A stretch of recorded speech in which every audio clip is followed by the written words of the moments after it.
Your phone says Bluetooth is off, but it's still searching for devices every few seconds, draining your battery, and you have no idea it's happening.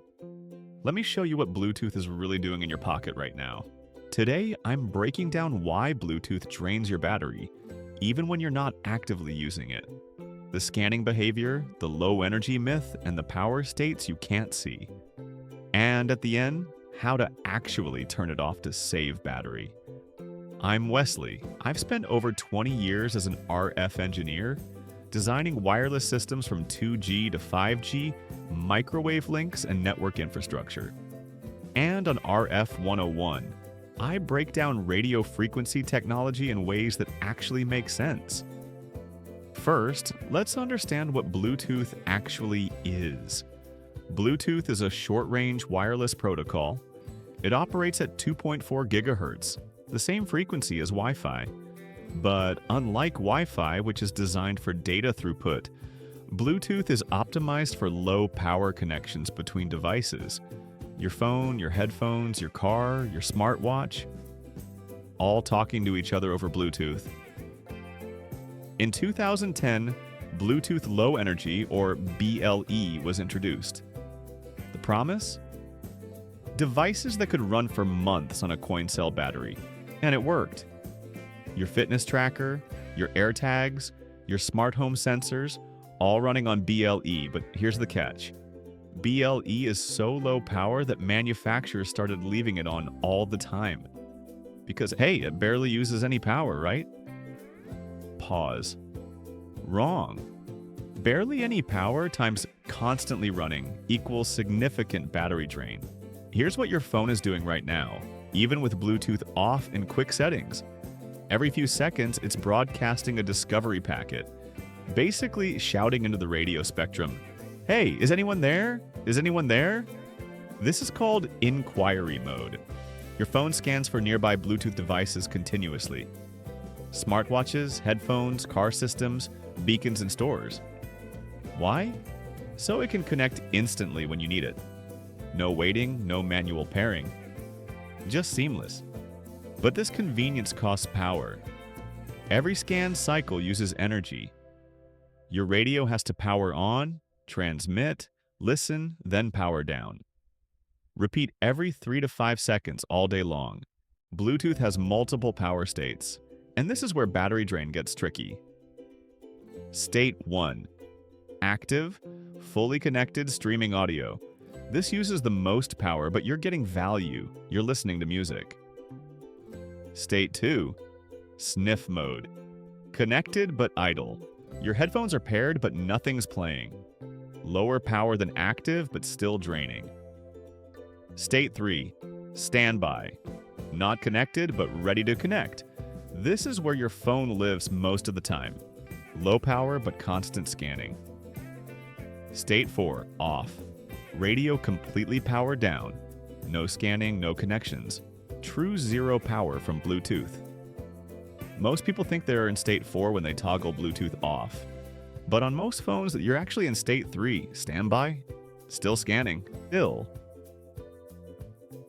When you swipe down and tap the Bluetooth icon on iPhone or Android, you're not turning Bluetooth off. You're disconnecting current devices. But the radio stays in standby, still scanning for nearby devices. Why? Because Apple and Google decided convenience trumps battery life. They want you to be able to connect to your AirPods or Galaxy Buds instantly, without diving into settings. And for most people, the battery trade-off is worth it. But you should at least know it's happening. Let's talk actual numbers, because low power is vague. Bluetooth Classic, the older standard, uses about 1 watt when actively transmitting. Bluetooth Low Energy? About 15 milliwatts during active transmission. Sounds great, right? 60 times less power. But here's what matters. Duty cycle. How often the radio is active.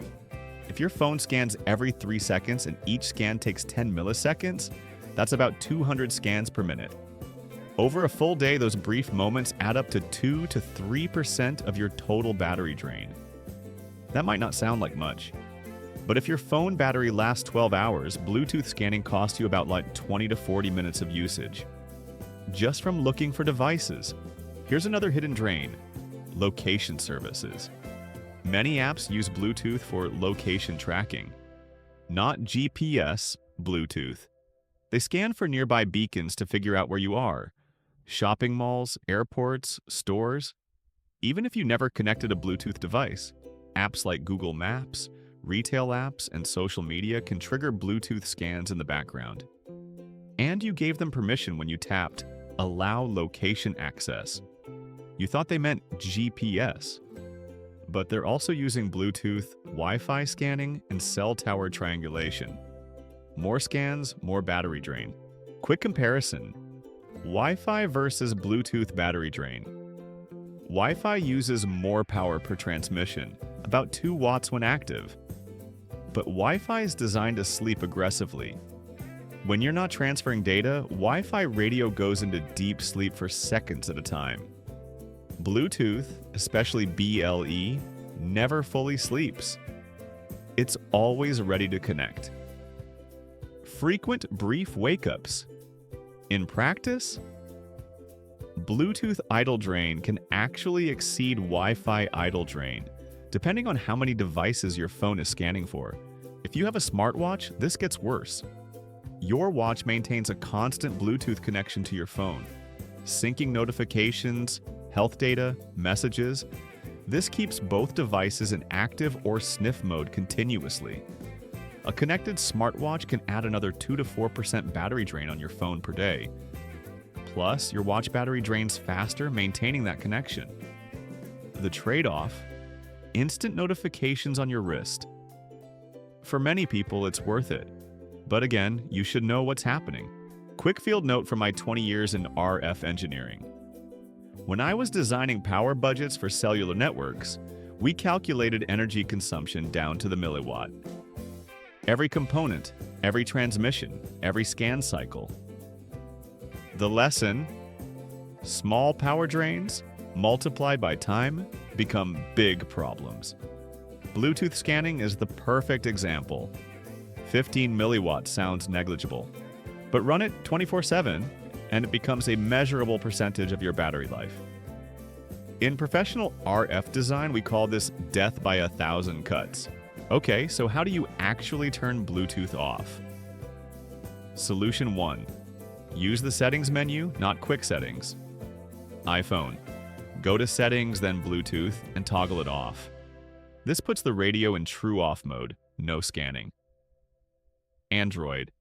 Go to settings, then connected devices or connections, then Bluetooth, and toggle off.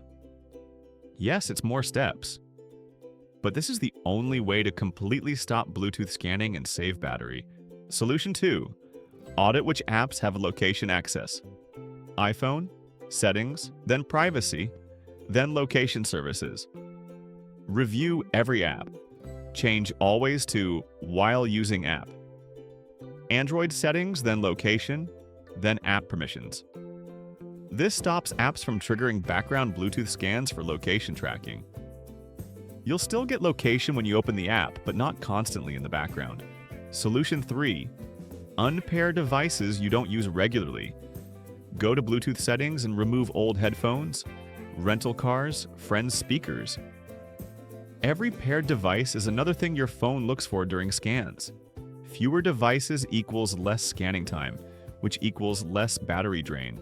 So to recap, Bluetooth drains your battery because it's constantly scanning, even when off in quick settings. Low energy doesn't mean no energy. And over a full day, those brief scans add up to measurable drain. But now you know what's really happening and how to control it. Next week, I'm diving into antenna design basics. How a simple piece of metal can focus radio waves in specific directions. The physics is elegant, and you'll never look at your router's antennas the same way. If you want more RF deep dives like this, hit subscribe. I break down radio frequency engineering every single week. Drop a comment. Are you team Bluetooth always on or team turn it off to save battery? I want to know. Thanks for watching RF 101. I'm Wesley, and I'll see you next week.